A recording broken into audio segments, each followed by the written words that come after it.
Boa tarde a todos, mais uma vez. Nós vivemos tempos onde toda a tentação está nas palmas das nossas mãos, prontas para serem consumidas. E as tentações são diversas, de diversos tamanhos, diversas formas. Poder, sexo, preguiça, dinheiro, fama, reconhecimento. A grande maioria das vezes nós nos esforçamos muito e ganhamos pouco. Em outras vezes, nós nos esforçamos muito e continuamos perdendo muito diante dessas tentações.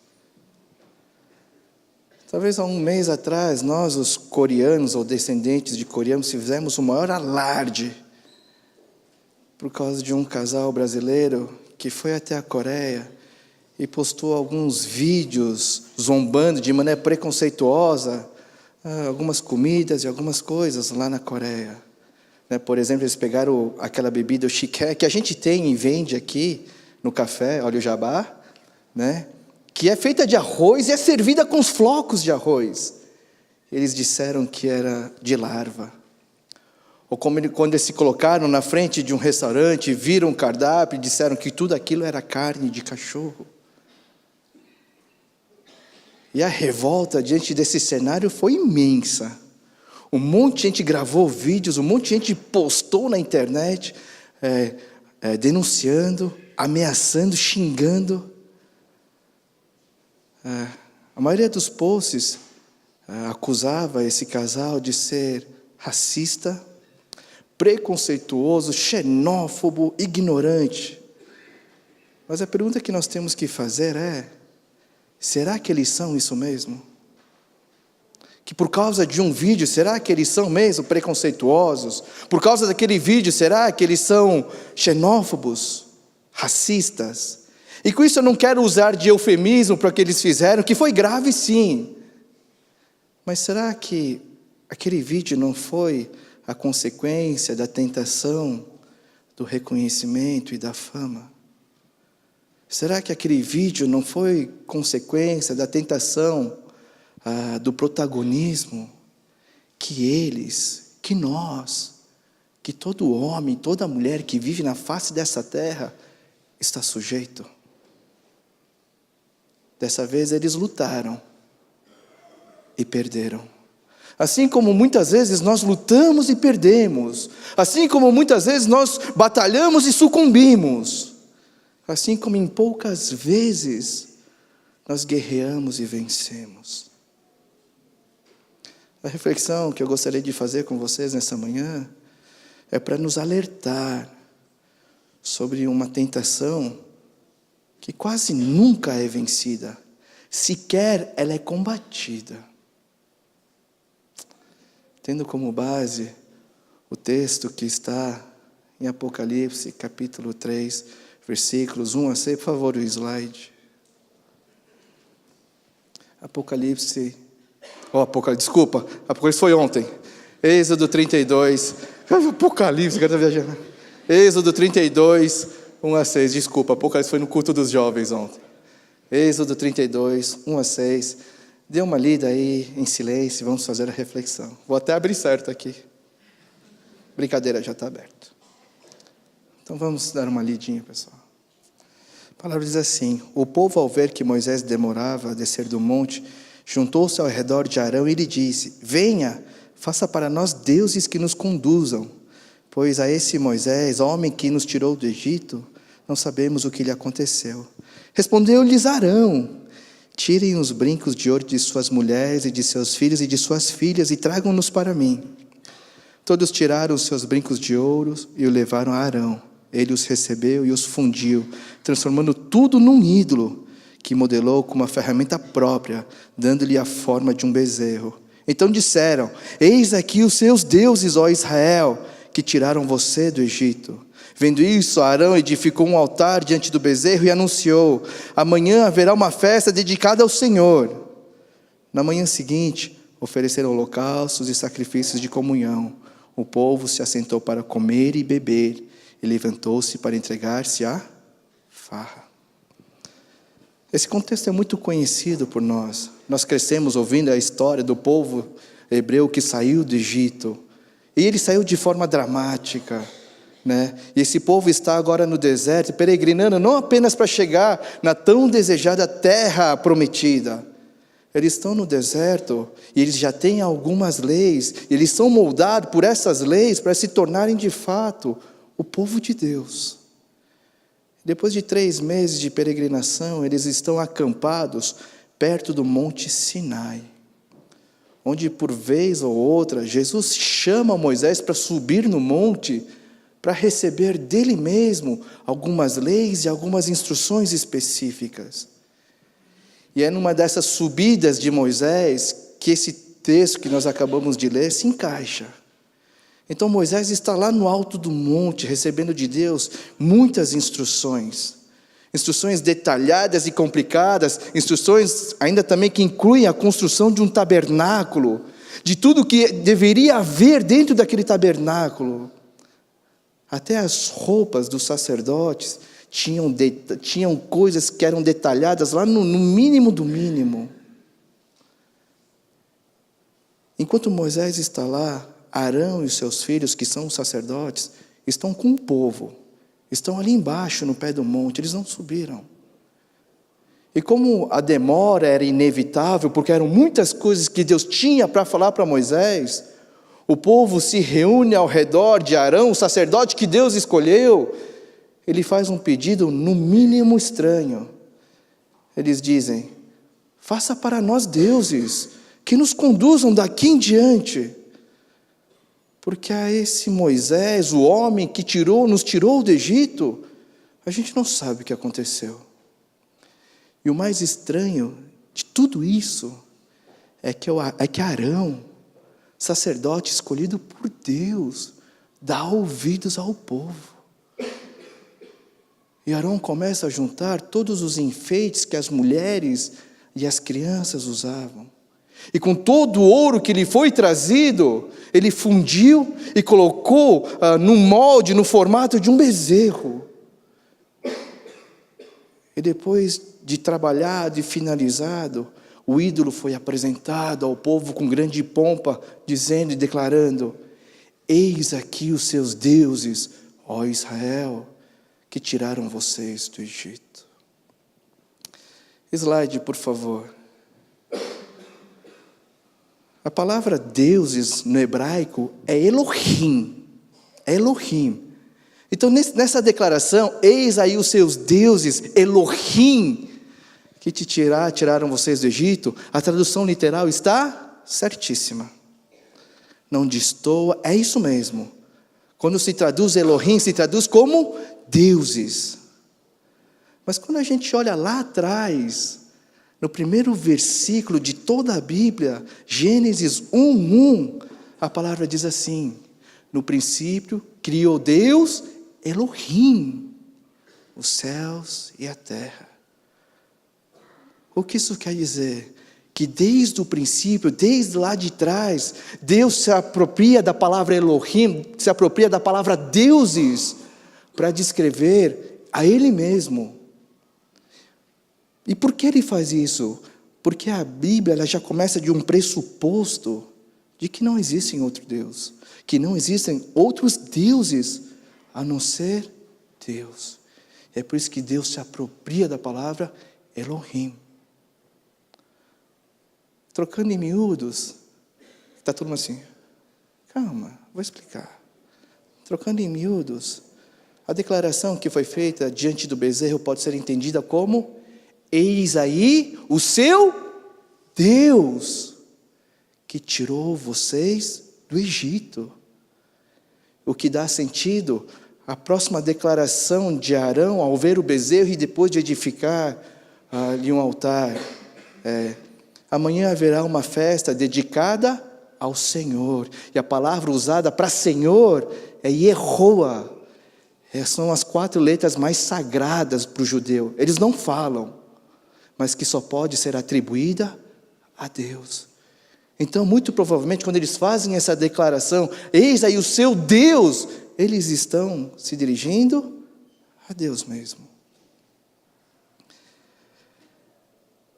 E a grande coisa de tudo isso é que quando a gente olha para todas essas coisas, Israel não criou um novo Deus. Israel, ele não criou uma nova divindade. O que Israel fez foi moldar Deus de acordo com a sua vontade, de acordo com o seu gosto. Israel não se desviou para adorar outro Deus, não agora, não nesse momento. O que eles fizeram foi criar uma imagem que representava Deus. Esse é o pecado do povo. E aí a gente para pensar, mas por que um bezerro? Eles podiam escolher qualquer imagem de qualquer animal. Por que é que eles escolheram justo um bezerro? Quando a gente olha o contexto dessa época, era comum que os deuses fossem representados por animais. E lá no Egito, de onde eles saíram, existia um culto famoso, que era a adoração ao deus chamado Apis. E como era a adoração ao deus Apis? Adorar um bezerro ou um touro, pela sua fertilidade e pela sua força. E não só os egípcios, mas os cananeus, para a terra onde eles estavam se dirigindo, eles adoravam um Deus chamado El, onde um touro e um bezerro eram adorados. Então Israel, influenciado pelo contexto, pela região e pela cultura, da onde eles saíram, da onde eles iriam entrar, associaram o Deus da Bíblia na forma de um bezerro. E não só isso, quando a gente olha, a consequência que isso traz é que a celebração que Israel quer fazer para esse Deus, para esse bezerro de ouro, segue os mesmos padrões dos povos pagãos, com comida, bebida e farra. A farra é um eufemismo para orgias, para imoralidades sexuais. No fundo, Israel caiu na tentação de moldar a Deus segundo o seu próprio gosto, segundo a sua própria necessidade, segundo a sua própria vontade. E não só eles foram influenciados por completo na forma da imagem desse Deus, mas eles foram completamente influenciados pelos povos pagãos na maneira como eles adoravam e celebravam esse Deus. Com comida, bebida e farra. No fundo, tudo voltado para eles mesmos. Tudo voltado para o homem e para o eu. Vocês sabem o que é um puxadinho, num dito popular? Sabe o que é um puxadinho? Vou explicar para vocês. Igreja também é cultura. Vou explicar para vocês. Puxadinho é o seguinte: existe uma casa que já está estabelecida e a casa já está lá. Mas aí a pessoa resolve fazer um cômodo a mais, fazer um quartinho a mais, fazer uma salinha a mais. E essa ampliação da casa nunca é feita no interior da casa. Eles não usam o interior da casa. Geralmente a ampliação é feita no lado de fora, no lado externo da casa, onde eles aproveitam uma parede externa para criar um quarto, para criar uma sala. E o que eles fazem? Pegam o telhado e puxam o telhado. É por isso que é o puxadinho. Esse é o puxadinho. E geralmente esses puxadinhos, para se acessar esses puxadinhos, você não precisa entrar dentro da casa. O puxadinho é um anexo da casa que tem um acesso próprio. O tema da palavra de hoje, o título, o puxadinho de Deus, eu enganei vocês, não é um alerta, é uma denúncia. É uma denúncia à tentação que nunca é combatida e que nunca é vencida. A tentação que nós temos de moldar a Deus conforme a nossa vontade, conforme o nosso gosto, conforme a nossa própria necessidade. Nós pegamos Deus, que é Deus, a casa estabelecida, e nós o transformamos numa aberração. com puxadinhos de todos os lados. E a gente nunca, ou quase nunca, quer entrar dentro da casa. E a gente reluta em entrar dentro da casa, sabe por quê? Porque no momento que a gente entrar dentro da casa, nós temos que estar dispostos a ser transformados, podados. Nós somos obrigados a fazer sacrifícios. Nós somos obrigados a perdoar e ser perdoados. Nós somos obrigados a amar aqueles que nos odeiam. Nós somos obrigados a jogar os nossos pecados na luz. É por isso que a gente não quer entrar na casa. A gente prefere ficar do lado de fora, fazendo puxadinhos de Deus o tempo todo, tendo comunhão com o Deus do puxadinho, que nem Deus é. E o Deus do puxadinho não é formado sob a influência da palavra e da verdade. Não. O puxadinho, o Deus do puxadinho, é formado de acordo com o nosso entorno também. De acordo com o nosso entorno. E sabe qual é a consequência disso? É quando nos reunimos aqui, no domingo. Em vez da celebração e da adoração ser voltadas e completamente dedicadas a Deus, que é para Ele, porque Ele é digno, porque Ele é Deus. A adoração e a celebração, elas se tornam o padrão do mundo. E os objetos de adoração somos nós mesmos. Para nossa autossatisfação. Tem que ser do meu jeito. Não, assim eu não fico confortável. Tem que ter a minha cara. Eu vou pegar uma frase emprestada do Capitão Nascimento. Nunca serão. Nunca. O grande problema de algumas igrejas é que elas tratam os seus membros como clientes. E o grande problema dos membros é de querer ser tratados como clientes. Onde tudo tem que ser conforme o seu gosto. Onde tudo tem que ser conforme a sua vontade, o seu conforto. Como foi o bezerro. No fundo, existe um bezerro de ouro invisível nas igrejas hoje. Invisível, mas quase palpável. E diante disso, a pergunta que nós temos que fazer a nós mesmos é: onde estamos? Estamos na casa, dentro da casa, ou estamos no puxadinho? Onde você está? Dentro da casa? Ou você está no puxadinho? E não só isso. Talvez a nossa pergunta tenha que ir um pouco além disso. Onde você está? Slide, por favor. Nós temos que responder a pergunta que Agostinho de Hipona faz nesse seu livro, Confissões. E Agostinho escreve assim: estou seguro, Senhor, de que te amo. Disso eu não tenho dúvidas. Feriste meu coração com as tuas palavras e comecei a te amar. Mas o que eu amo quando te amo?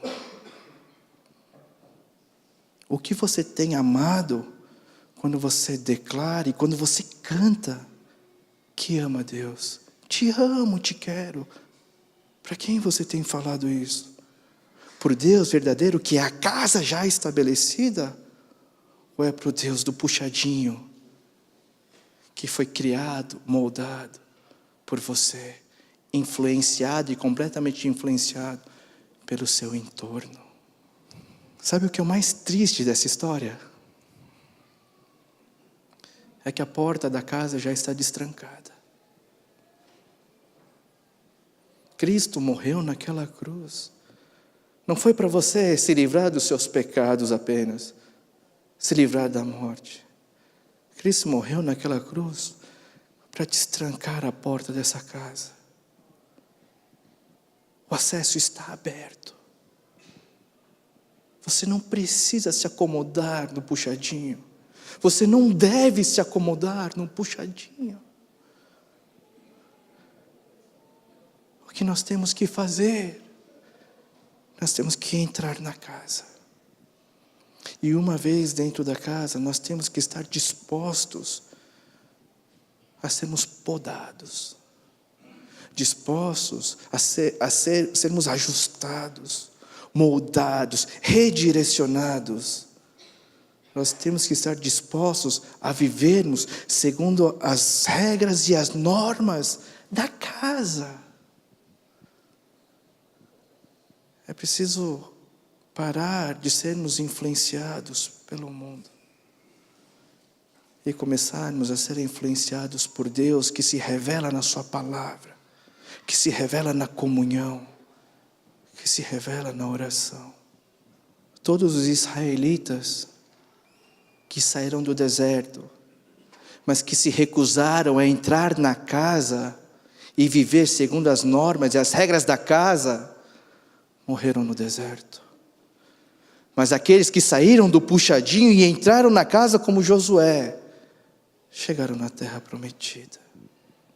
Você pode se matar para amar o Deus do puxadinho, mas Ele nunca vai te amar de volta. Você pode se matar para servir ao Deus do puxadinho, mas Ele nunca vai preencher as suas necessidades. É preciso entrar na casa, crendo na obra de Cristo Jesus, porque é dentro dessa casa que você vai ser amado verdadeiramente. É dentro dessa casa onde está o Pai, que conhece todas as nossas necessidades. É lá onde você vai ser transformado. É lá onde o pó da terra que traiu o seu Criador pode se tornar como filho de Deus. O que temos que fazer? Destruir o puxadinho. O que temos que fazer? Entrar na casa. Que o nosso bondoso Deus nos guie para entrarmos na casa. Que Deus nos ajude a destruir o puxadinho. E mais, que Deus nos livre da tentação de construir mais puxadinhos.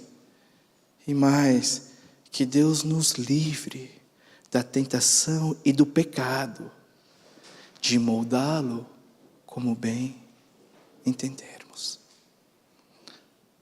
Eu queria orar com vocês. E antes da gente orar, eu gostaria que você fechasse os seus olhos. E que você, com sinceridade no coração, pudesse realmente pensar. Ser sincero com Deus e com você mesmo. Aonde você está? Você está dentro da casa? Onde está Deus? Onde você pode ser amado? Onde está o Pai? Que pode e vai atender às suas necessidades? Ou você está no puxadinho? Tendo comunhão com Deus que nem Deus é? Se matando para amá-lo, se matando para servi-lo, sem receber dele nada, e você nunca vai receber nada dele. Porque o Deus do puxadinho não é Deus, ele não existe. E não só isso. O que mostra onde nós realmente estamos, se estamos na casa ou no puxadinho, o que mostra é a maneira como nós chegamos aqui para celebrar a esse Deus. A celebração é voltada para Deus. Toda a honra, toda a glória são voltados para Deus. Toda a adoração é voltada para Deus.